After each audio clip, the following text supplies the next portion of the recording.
This is Dr. Lisa Marie Bobby, and you're listening to the Love, Happiness, and Success podcast.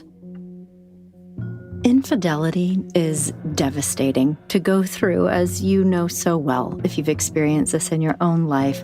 It will always change you. It will change your relationship, but not necessarily for the worse. There is a doorway in this darkness that opens up to the light, and knowing what it is and how to walk through it, either alone or together, allows you to turn a terrible experience into a chapter of growth and ultimately healing for yourself and hopefully your relationship too. On today's show, we're going to be talking about the tools for surviving infidelity. And by that, I mean the first stages, that crisis period. I have talked extensively in the past on other podcasts about the journey of healing after infidelity and restoring trust and relationship repair. But there is a special time in this process that is incredibly fragile. It is incredibly intense. And that is what we're going to be focusing on today's show. Our mood music today is very vintage Pink Floyd. My goodness, 1968. The song is Set the Controls for the Heart of the Sun. And I chose the song for a number of reasons. I think it conveys the intensity, the foreboding of this work, because it really is difficult and it is intense. But also just symbolically, the title of the song. I mean, going into the heart of the sun. With this work, to do it well, you will go into the core of the core of the core. And it's valuable work. It's difficult work.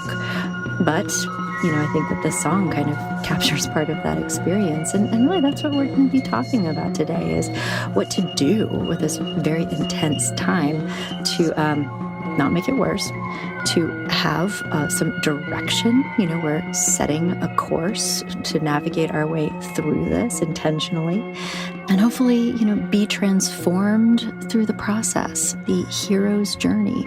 It's not where you go, it is how you are actually changed through the process of getting to a different place. And that's really what this work is all about. So let's dive in. I have talked about this topic in other facets on past podcasts. I have healing after infidelity, or the stages of affair recovery. And that talks really more about the process of healing in the aftermath of an affair. I also have additional podcasts about restoring trust after infidelity. And I encourage you to go back. You can find these all on the blog at growingself.com. I actually have this organized into different sections in order to make it easier for you to find the things that speak to you. You'll go to growingself.com, find the blog and podcast page. It's /blog-podcast. Enter into the love collection, and then you'll select the affair recovery collection to find all of the podcasts and articles that I'll be referencing on today's show. And I've also created a Spotify playlist for you to listen to all the podcasts that I'll be talking about today. And I wanted to make sure that you had access to those resources, because actually on today's show, we're going to be talking about surviving infidelity from a different angle, a different lens, less about the actual nuts and bolts process of repair. Instead, we're going to be talking about what you can expect, especially like the early stages of this life experience, to feel like and be like, so that you're not surprised, and also so that you understand what's happening, you understand why it's happening, and so that you can cope with this. Because one of the things that can be most challenging in this situation is how emotionally overwhelming the whole thing is. I mean, it's not an overstatement to say that it feels like your life is just exploded. I mean, it's agonizing. It's so, so difficult to have an affair discovered. There are so many emotions, big emotions, and to understand the different pieces of this and also the different dynamics and like oftentimes hidden landmines that if you don't understand them or know that they're there could sabotage the process of healing and recovery. And so that's really what we're going to be digging into on today's show, just so that you can develop clarity around what to expect for yourself and your partner, but also hopefully come away with some actionable ideas that you can use to survive this, to cope with it, and that help create the foundation of stability that you can then begin to build the healing recovery process on. So to dive right into this, I know as a marriage counselor and longtime couples therapist, surviving infidelity is something that none of us expects you'll ever have to do. And I know that it's surprisingly and regrettably common. Many couples, many individuals face this, whether it is a partner having an actual sexual affair or an emotional affair. Both are very hurtful. Both are big betrayals. Both are scary. And I also want to say that if you've recently discovered that your partner has been unfaithful, I am so sorry.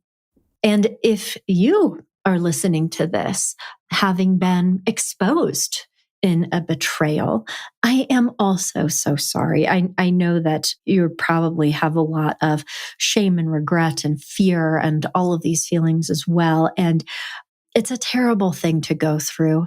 I understand that you may be blaming yourself for this, and we can dig into that. You know, there are aspects of that that are quite helpful and actually appropriate, and that are strengths of yours in this situation, which we'll unpack a little bit later in the show. But it's just an awful thing to go through. So, I'll also say that the road to surviving infidelity is not an easy one. And I know that you can walk this, whether you do so alone or with your partner. There is growth ahead if you choose to engage in it courageously, which, you know, the fact that you're listening to this podcast make me think that you are. But there's no denying that this life experience is just crushing, especially if it blindsided you and if you were the one who was betrayed. It shatters things. It shatters life as you've known it. It shatters trust. And as you begin picking up these pieces, you will also have the opportunity to build something new. And spoiler alert, there is no magic bullet or secret recipe or, you know, do this and it will all be healed. It will all be over. This is always a process, and growth is going to be measured probably in years, just to manage your expectations for this timeline.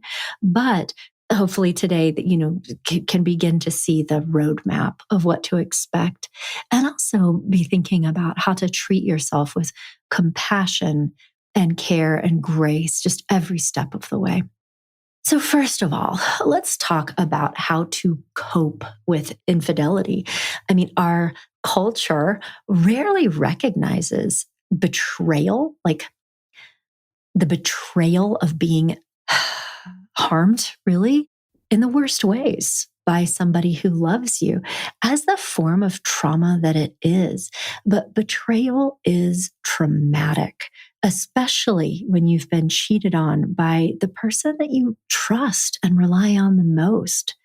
If your life was like a table, discovering that your partner has been having an affair is like having one, possibly two of the legs of like the foundation of your life just kicked out from under you. It is so destabilizing.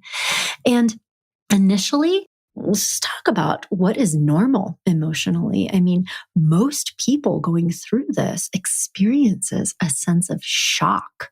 I mean, intense waves of fear, anger, disbelief, overwhelm, hurt, as you begin just to come to terms with this painful new reality. And you can expect to be experiencing this and riding these emotional waves for a while. I mean, like not forever, but it is intense. And, weeks to months is what you can expect here. And your job is to give yourself permission to feel everything that comes up and treat yourself with compassion as you do. So being gentle with yourself. And this is really time to focus on the basics, like prioritizing sleep as best you can. I mean, not being able to sleep is a normal and expected aspect of this life experience, but, doing your best, making space for it, eating nutritious foods if you can, seeking emotional support from family and friends, and ideally from a good therapist who specializes in infidelity recovery or an MFT who's really, really familiar with attachment trauma, attachment ruptures, and understanding what this is like for you. So not somebody who is going to pathologize this experience and have it be like, oh, well, let's reduce these symptoms as fast as we can, because to feel angry and afraid and hurt and overwhelmed in the aftermath of this life experience is normal and expected. This is what happens to humans who have a primary attachment to another person that is threatened, damaged, or broken. So what you are going through is really normal. And so somebody who can understand this and then help you cope with it. This is also a good time to manage or reduce other sources of stress in your life the best that you can. And that might not always be possible, but like not a great time to be volunteering for things that you don't have to do, or taking on work assignments that are not fundamentally vital to your role. Saying no to high impact social events might be a good idea. Just like everything that you can minimize that feels like it is you giving more energy than you have to give. Obviously, if it's helpful to have more going on, if it feels good to have some healthy distractions in your life, if you want to throw yourself into work so that you have something else to think about besides this, that can also be a really great self-care strategy.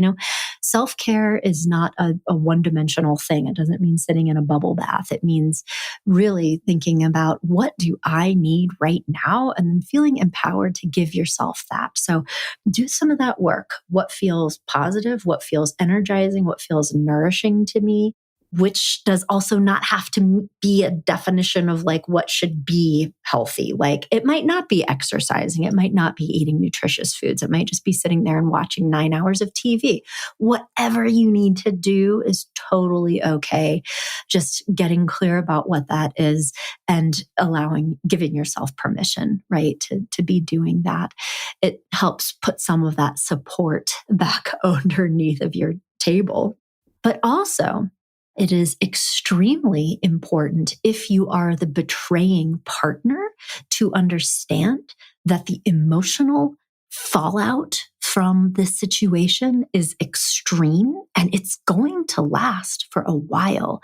So it is very common for somebody who has been caught or who has disclosed a betrayal to think, feel, and unfortunately say things like, well, it's over. I stopped talking to that person. We're going to work on our relationship. I'm here. I'm committed to you. We're doing this. So can you stop being so mad at me? Or can you stop being really like scared and worried about me all the time?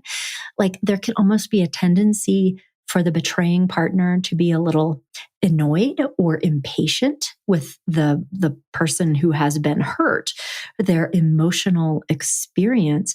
And so I just want to talk about this very openly and directly to say, this is a natural consequence. This is the outcome of what you did. And so to be annoyed or impatient or wishing that emotional reaction could be reduced a little bit is not a fair or appropriate expectation at this point, particularly in the first few months.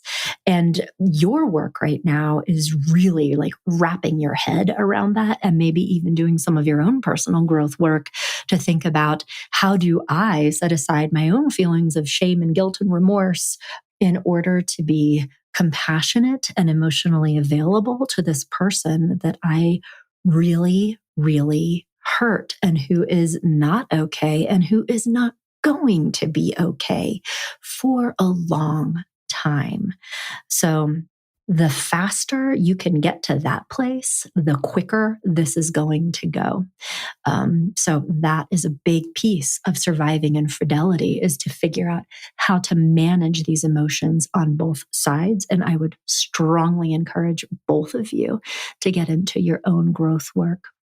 And additionally, one last thing that I will say, you might, particularly if you were the one betrayed, you might feel pressure to make up your mind about what you want to do. Like, do I want to work on this relationship? Do I need to just walk away? And if you're clear, if you're like, and we're done, like there wasn't enough here anyway for me to be willing to tolerate this crap, so you can just call it, that's cool. And just also to be aware that when you're going through this kind of shock and trauma and just horror, it can also be a good idea to allow yourself the gift of time to just make a decision that involve things that you can't like walk back from. It's usually a good idea, generally speaking, to not make any like life trajectory altering decisions when we're really not okay mentally and emotionally. And so if you have the luxury of giving yourself some time, please do that. So there will be a time to make big decisions after the waves have kind of calmed down, after you can get more information, after you can think more clearly about what this means for you, what you want in your life, big picture, whether or not this is a relationship that can or should be saved. Sometimes that takes a bit of a process to figure out. But when it comes to things like buying or selling real estate, quitting your job, moving to a new town, like, getting divorced reactively, these can just have such huge implications. And so you don't have to make a choice right now. You can take a year before you decide what you want to do. You can do anything you want, but be thinking about, what is me prioritizing my long-term well-being?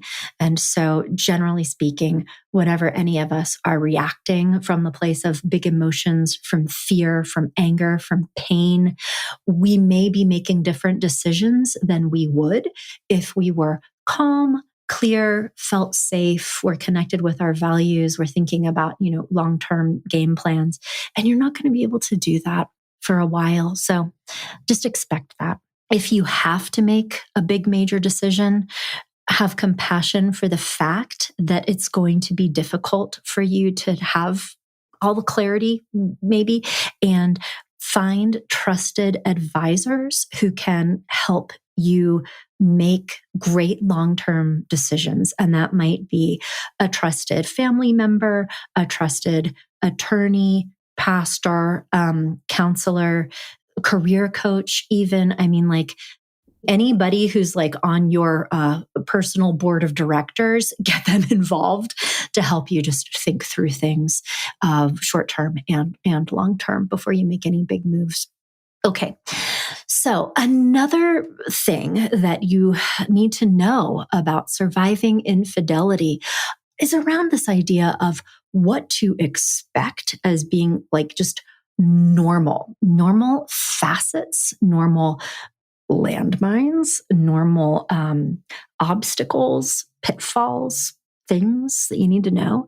And every affair is different. Every betrayal is different. And they also tend to resemble each other in some ways. So whether it's an emotional affair or a sexual affair, even financial infidelity, there are some changes that typically happen in relationships after any kind of major betrayal. And so educating yourself about some of these common dynamics can help you understand and manage the feelings that arise or the things that you might encounter at different stages of infidelity recovery. So, first of all, a thing that happens and was likely to happen with you, the partner who cheated may feel ambivalent about what they did and might struggle to take ownership or immediately repent for what they did. Maybe they're saying like, oh, sorry, that was so awful. And they're like, saying the words, but on the inside, there are reasons for why they did what they did. So like when somebody's cheating on their wife or their husband, they might be acting in a way that's out of alignment with important beliefs they hold about themselves, the kind of person that they are, their values, how they treat others. Like, most people have this core concept of I am a good person, I am making considered choices. This is the right thing for me to do in XYZ. And so I don't know if you've come across the psychological term of congruence or avoiding cognitive dissonance, for example. Someone who is cheating in order to maintain their self-identity will have created a narrative about why they are doing what they are doing that supports their ability to feel okay about themselves while they are doing that thing. So someone who is cheating will have a narrative about all the reasons why that's okay, why they might even be entitled to do that. My wife is not nice to me anymore. Things have changed since we've had kids. Like, I just don't feel alive in this relationship the way that I did with my affair partner. I feel really attracted to my affair partner. There's a lot of chemistry, sexual chemistry. I feel energized and excited and young again. And, I feel like I got my life vitality back. That is often the experience of somebody who has been having an affair. It feels exciting. It feels energizing. There's a different level of emotional intensity, sometimes emotional intimacy, particularly as compared with a long-term relationship that hasn't been getting the time and the energy that it really needed in order to be nourished. So people have all these reasons of why it made sense to cheat on their partner. That, this is why. Financial infidelity. Well, they're so controlling about money. And, if I didn't do these things, I would never be able to have the life that I want because my partner is just so impossible. They don't understand me. They would, prevent me from really like being the person that I need to be in this world. Somebody who's been having an emotional affair. Well, my partner is just impossible to talk to. They don't understand me. They're not emotionally available. They're not emotionally mature. They don't care. And so, because of that, I needed to develop this emotional intimacy, this emotional attachment with another person because my partner was just a desert, right? So many things. Somebody who's stealing, who's embezzling money. Be like, well, my boss is paying me enough anyway, and they're a jerk, and I work so hard. I earned this. So just know that and expect it. Whenever anybody does things, they have very well developed reasons that support their doing of whatever they did. So they might be now scared, afraid, partially feel a lot of shame and guilt, like somebody flipped on the lights and they're like, what are you doing? Right? There's like this, and they do legitimately feel bad and remorseful and like, oh my God, what I was thinking. I'm going to lose my family. I can't believe I did this. But on the other side, they're still pulled by all of the reasons why. And I also would just like to say out loud that just because somebody had this narrative that supported those behaviors doesn't mean that those things were true. Just because you've been having an emotional affair doesn't necessarily mean that your partner was actually impossible to talk to or have emotional intimacy with. Maybe they are, but what is much more likely and much more common is that it's a lot easier and safer to find a new relationship and, have an easy banter, like, texting at 1 o'clock in the morning while your husband is asleep, kind of emotional affair with somebody who's charming and engaging in a different way, than to put in the work of having courageous conversations with the person you're married to say, I really want to have a more emotionally connected relationship with you. And here are the things that I'm willing to do as your partner in order to create that kind of relationship with you and really like be the engine of growth for a relationship. Like if you aren't feeling the, kind of experience that you want to have. For many people, like the super intense chemistry feeling, many grown adults believe that they should experience super intense feelings of romantic, like chemical with the person that they've been married to for 15 years, which, we can have some of that, but like the feeling of having a crush on someone is not the same thing as the life experience of having a long-term, intimate partnership that is based on a friendship, a shared life together. It's like a different thing. And so a lot of people who don't really understand that can be chasing this dragon, wanting to feel what they felt when they had a crush on somebody when they were 17 and it was all they could think about, and wanting to talk to them all the time, and like really intense sexuality. Like you'd be amazed at how many people just blow up their lives chasing that feeling rather than investing time, energy, resources, emotional capital, vulnerability, authenticity, challenging them own selves to grow in order to have a satisfying, mature, long-term, healthy relationship with a person that they had committed to. And again, so like, I just wanted to talk about these things in order to help you understand what's really like going on underneath the hood of betrayal. And so in order for you to like understand why you might be having some of the experiences that you are, if you were the person who betrayed, it is highly likely that you feel ambivalent about that. And you feel bad on the one side, but on the other side, you're like, but, right? And so if you were betrayed, you can expect that you might get some pushback, or that you might even get blamed by your partner for making this happen, right?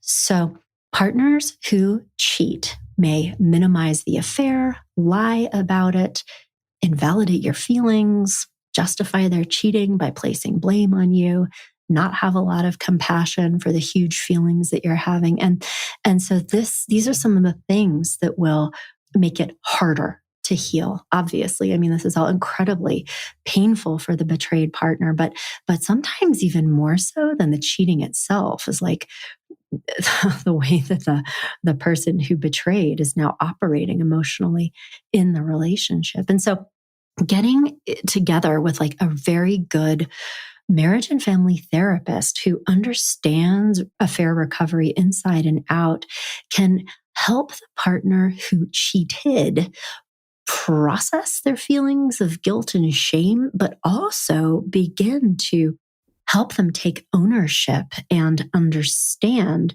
the mental games that they were playing with themselves, the self-protective strategies, the oftentimes like adolescent fantasies that led them to go down this path in the first place. Because without ownership, responsibility, and accountability for your actions, healing will not be possible. if it won't work. You will not be able to restore trust and rebuild a relationship worth being in if, 45% of you is like, well, but I did these things because of XYZ, and I was really like entitled and justified in doing these things. And, so here's what I need my partner to do for me in order so that I don't do this again. And I will also just say something out loud. Be very, very, very cautious of any couples counselor or marriage and family therapist who supports the narrative that the person who was cheated on is responsible for what the betraying partner did. The betraying partner will always have a justification narrative.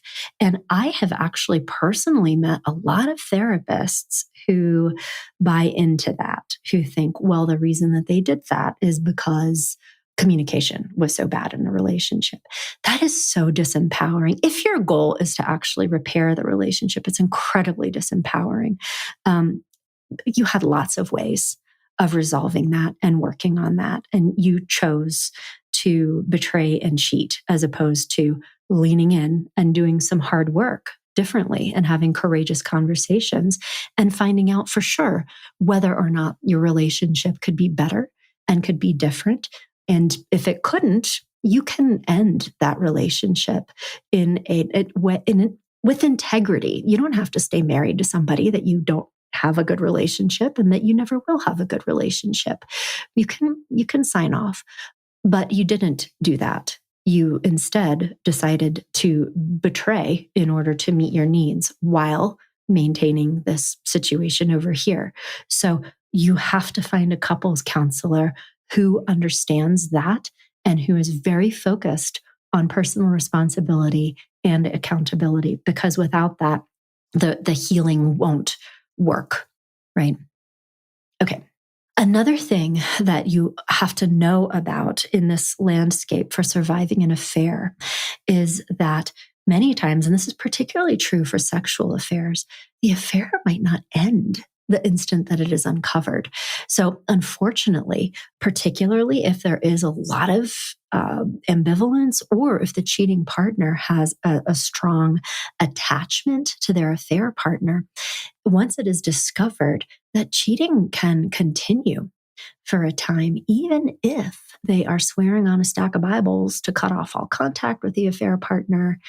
And this is when you can see things like gaslighting, like, you know what? You're just crazy. No, I was staying late at work. Or no, you couldn't get in touch with me because my phone was off. I was in the middle of a meeting. I mean, people can do a lot of things to maintain these connections.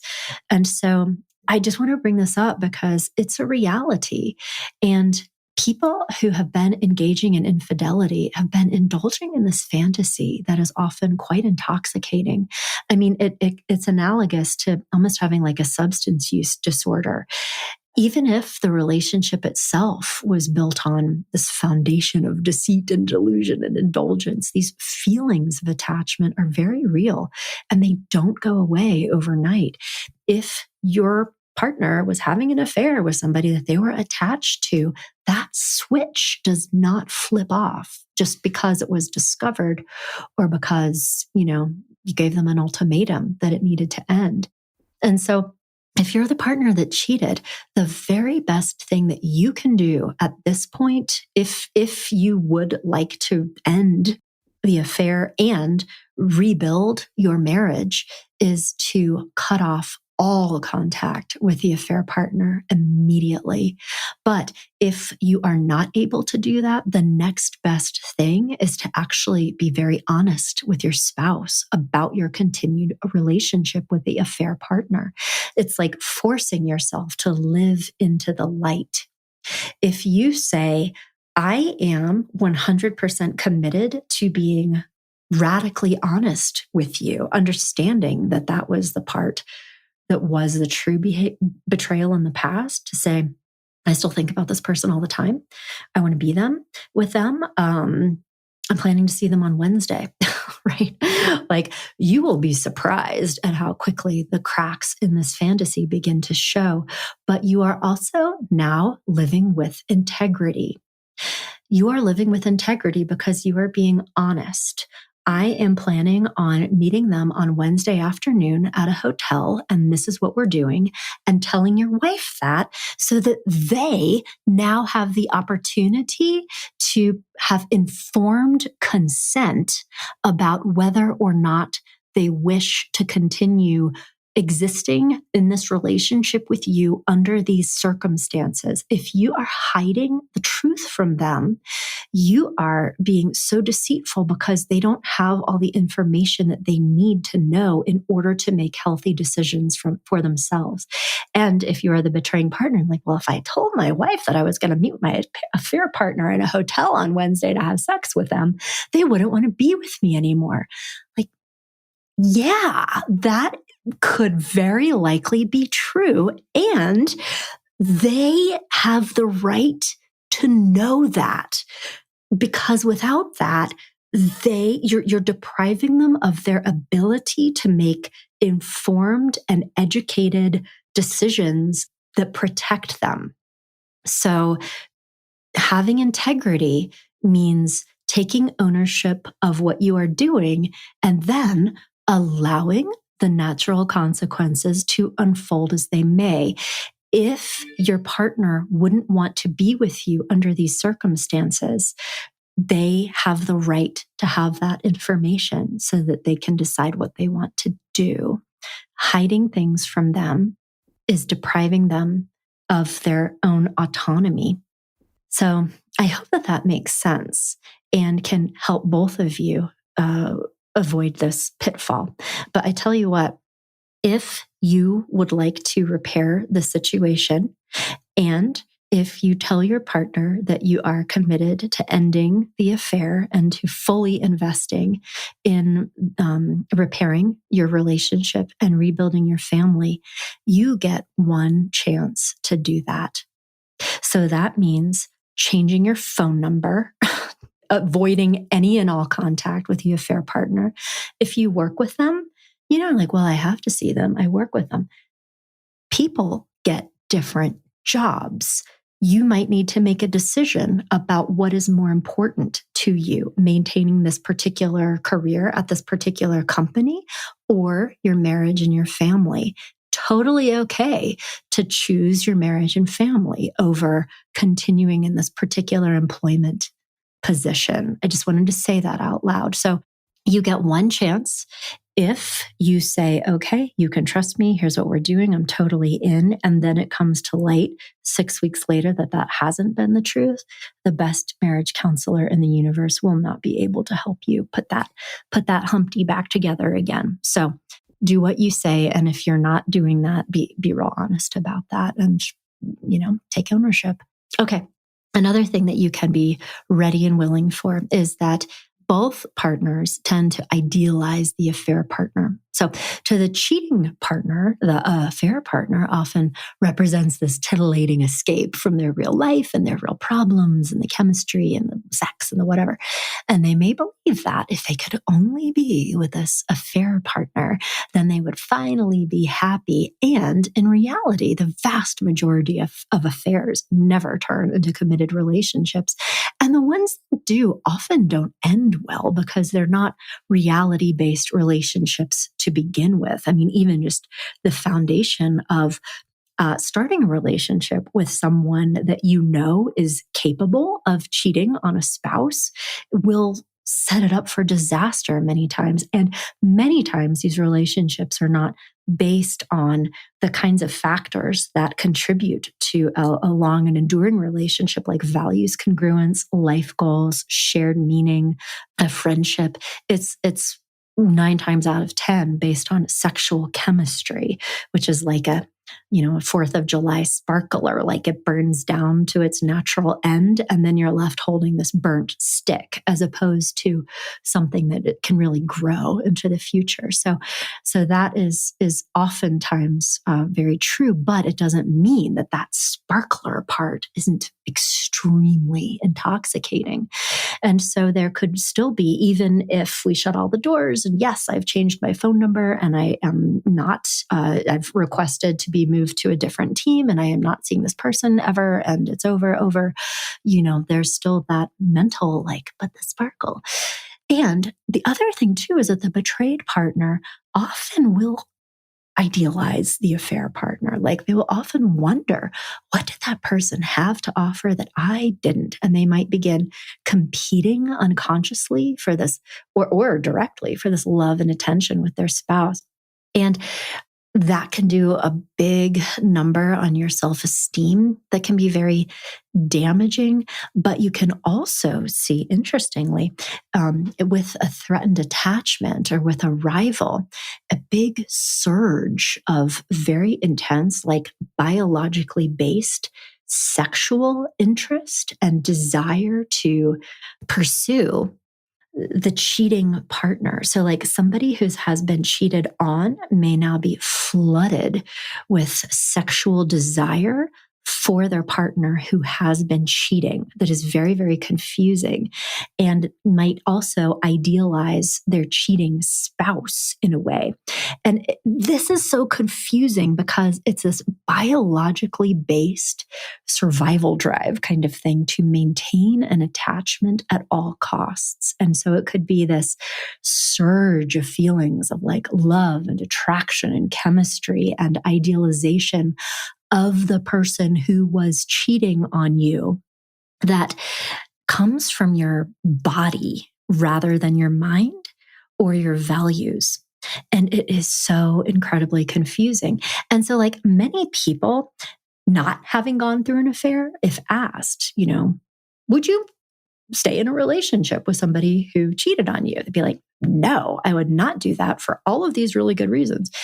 But that when they have that life experience, they're oftentimes want to repair and continue the relationship. I have talked about this phenomenon on so many different podcasts, but the nature of love is very, very chemical. It is in your body. We are wired to bond very, very fiercely to other people. And when those bonds are threatened or broken, there is this overwhelming and involuntary, biologically based, evolutionarily appropriate desire to reconnect or to stay connected at all costs. Because, 20,000 years ago in our evolutionary history, we would not exist. We would not survive without maintaining attachments to other people, whether or not they were nice to us, whether or not they were good people. It goes into survival of the species. It goes into whether or not we will eat this week or whether our children will survive. It depends on our ability to maintain attachment bonds with our tribe, with our family, with our collective. And so this machinery existed in us 100,000 years ago. And it becomes activated in these situations that have nothing to do with whether or not it's a good idea or logical or, whether or not this is how you want to spend the next 50 years of your life. So knowing that idealization component of the affair partner, of the betraying partner, just almost expecting that can help you get a little bit of psychological distance about what's going on and just to figure out what you want to do with that. Because if you notice yourself competing and having these super intense, almost sexual feelings that reconnect you to this person that cheated on you, that's something that happened. And I think this is why it's super important to be in individual therapy so that you can be also reflecting on whether or not this is actually a good idea. if you really want to mend the relationship, and if there are a lot of reasons to do that, if it is important to you, that's great. This kind of energy will support that goal. But just because you feel that way doesn't necessarily mean that it's a good idea. So to be able to give yourself permission to, months or a year to really unpack this and figure this out is going to be very important to your process of healing and recovery. You can also expect that the betrayed partner will not be able to get over it, air quote, get over it either.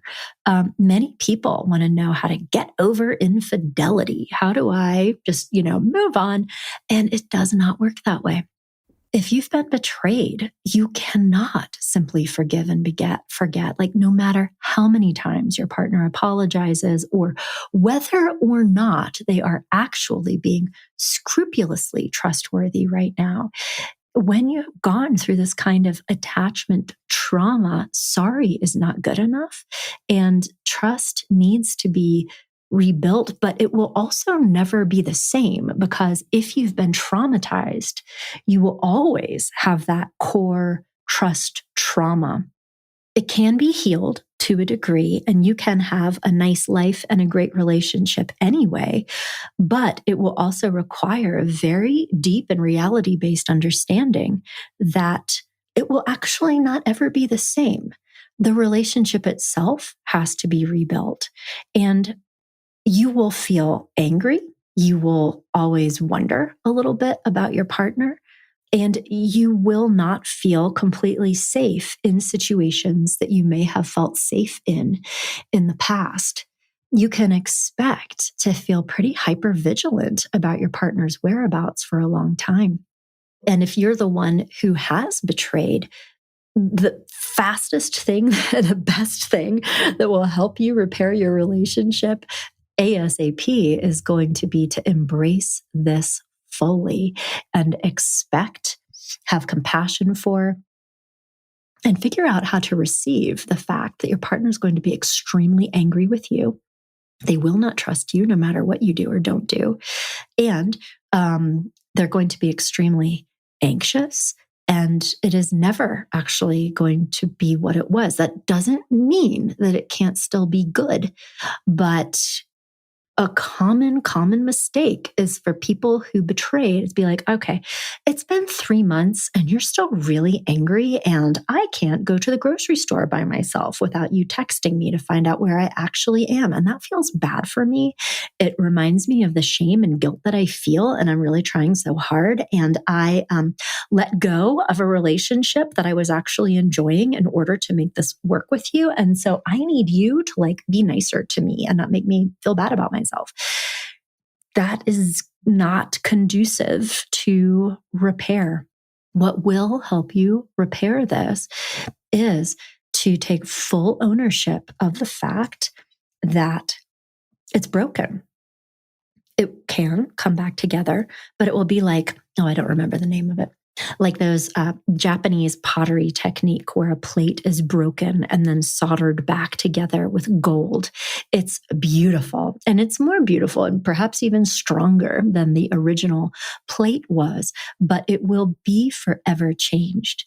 And so in order to heal this relationship, you, betraying partner, need to get very comfortable with your partner's anger and understand how to respond to this very effectively in a consistent and emotionally safe way.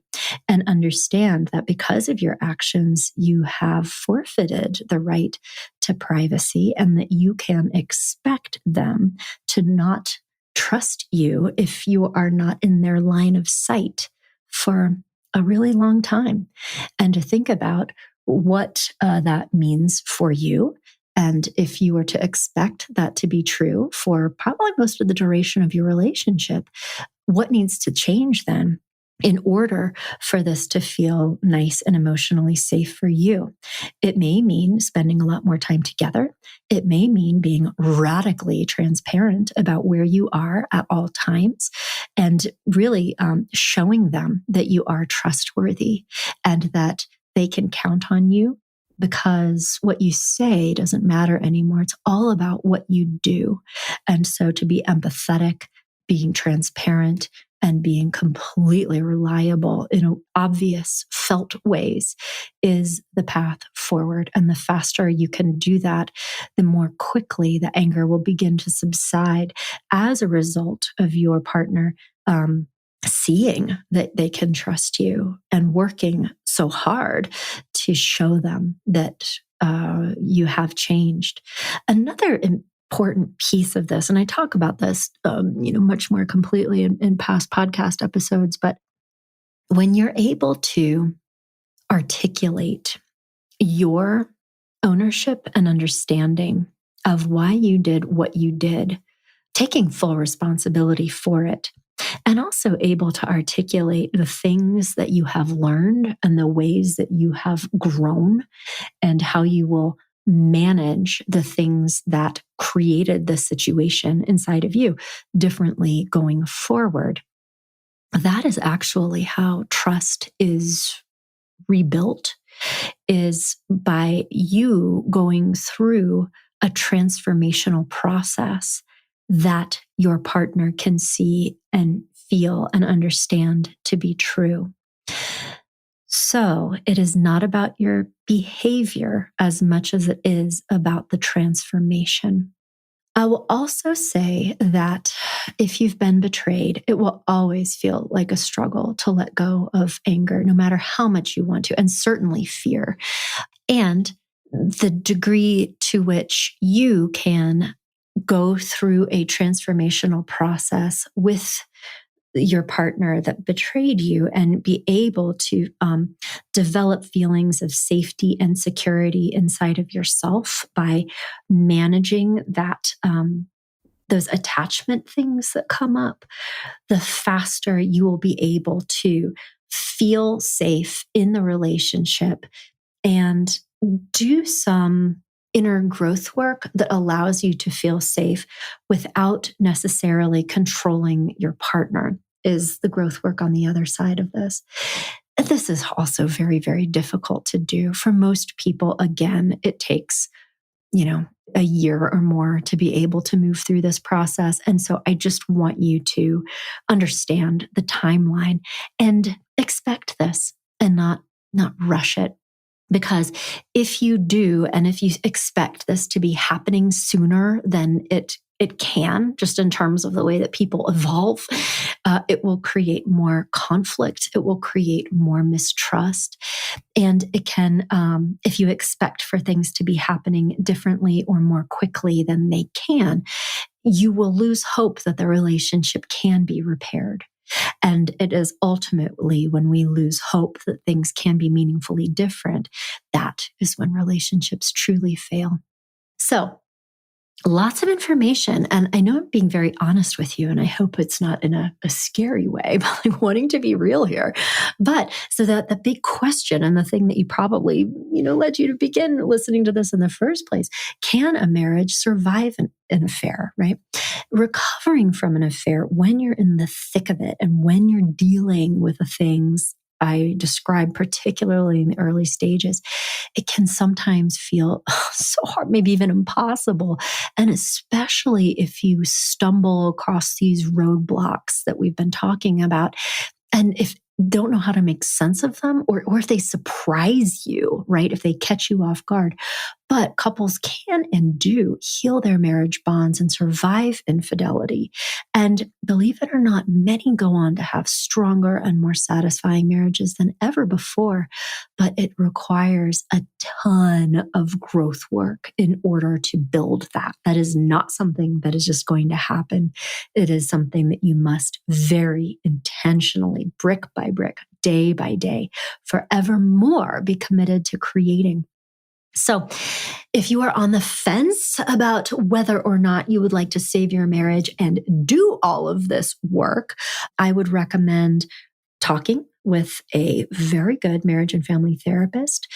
Another strategy actually would even be to get involved in something called discernment counseling. And so discernment counseling is like a special type of couples counseling that is for the purpose of helping couples understand what would be necessary in order to build the kind of relationship they would each like to have together.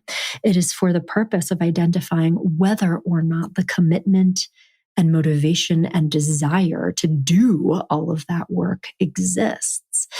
And it's often a fundamentally important first step before jumping into marriage counseling or couples therapy that is ostensibly for the purpose of repairing a relational bond. Like if one or both of you is ambivalent about repairing the relationship, it is very, very important to get extremely clear and in alignment around whether or not you want to do that before embarking on couples counseling for the purpose of improving or rebuilding a relationship. Because if one or both of you isn't totally sure that that's a good idea, couples counseling or marriage counseling is very likely to fail because of that, unspoken or hidden mixed agenda kind of experience. So that is one type of counseling that you might consider doing prior to marriage counseling to repair this. And I will also say that in order to heal after an affair, the recovery process is a long one. It is a difficult one, and it requires a lot of intense work on both sides. It will be extremely important to be with a very, very good marriage and family therapist who knows what this process is like and can help shepherd you through the process of growth and healing. And it will also probably be important for each of you to have an individual therapist, to have a private place to work through the feelings of anger, shame, guilt, sometimes ambivalence, but also to have it be very, very transparent. One thing that you may even consider is if you are in couples counseling, either have what's called an ROI, so a release of information that allows the couples counselor to be able to consult with each of your individual therapists in order to create transparency around the process that supports both of you. Because sometimes without that, if you're saying things to your individual therapist that are not being said or discussed in marriage counseling, that can also derail relationship repair. So, for example, if you're telling your individual therapist about how much you miss your affair partner and still crave contact with them, and that is never being discussed in marriage counseling, it's sort of being like hidden, compartmentalized in individual therapy. On the one hand, it's important for you to be able to work through that. But if you are actually not committed to working on the relationship and are not telling the marriage counselor about that and like compartmentalizing that in individual therapy, and the marriage counselor and your husband or your wife is taking what you say as face value, you're like, yep, I'm totally committed to this. I want to do this, without understanding that you are working through feelings of ambivalence, that can derail things. There needs to be a high degree of transparency, because if you're feeling ambivalent about this, the marriage counselor needs to conduct the work of relationship repair in a way that is different than if you were really fully on board with working on this relationship. So I hope that makes sense. The truth will set you free, as always.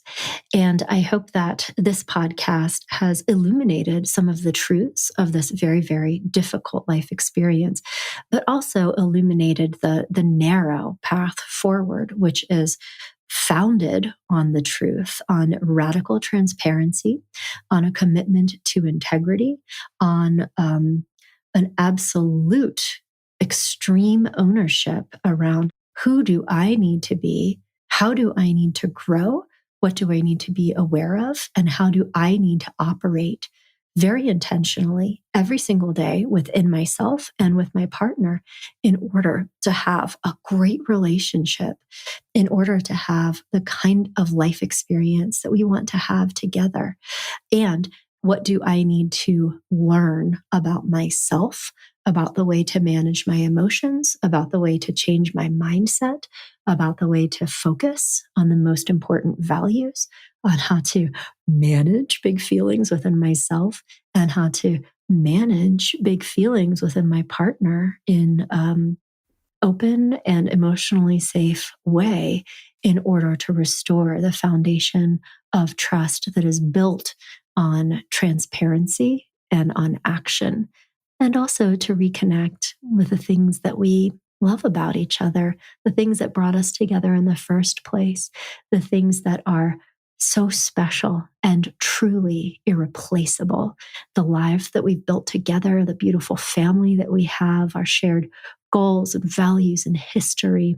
And so to understand why what happened, to learn from that experience, to grow, to become changed because of it, and to become truly a person for whom the past would never be possible again in the future because of the transformation that you had experienced in the growth and repair process. I know it sounds kind of unbelievable when you're in the beginning stages of this, but it happens and it's very real. Again, it requires a lot of support and commitment and courage to create, but it's a beautiful, beautiful thing when it does. So lots that we talked about on today's episode, and I do sincerely hope that this information is helpful for you in understanding your experience and the path forward. I will be interested to see what you hear about these ideas, and if you apply any of them to your own healing process. I would love to hear about the ultimate outcomes. Again, you can find so much more information on Affair Recovery on our website, growingself.com, in the Affair Recovery content collection. And of course, if you would like to work with one of the marriage and family therapists in our team here at Growing Self to support you, either individually or as a couple on this journey of growth and healing, we are here for you. You can get in touch to request a free consultation for either discernment counseling or coaching or couples therapy, and begin this journey of growth together. All right, you guys, take care.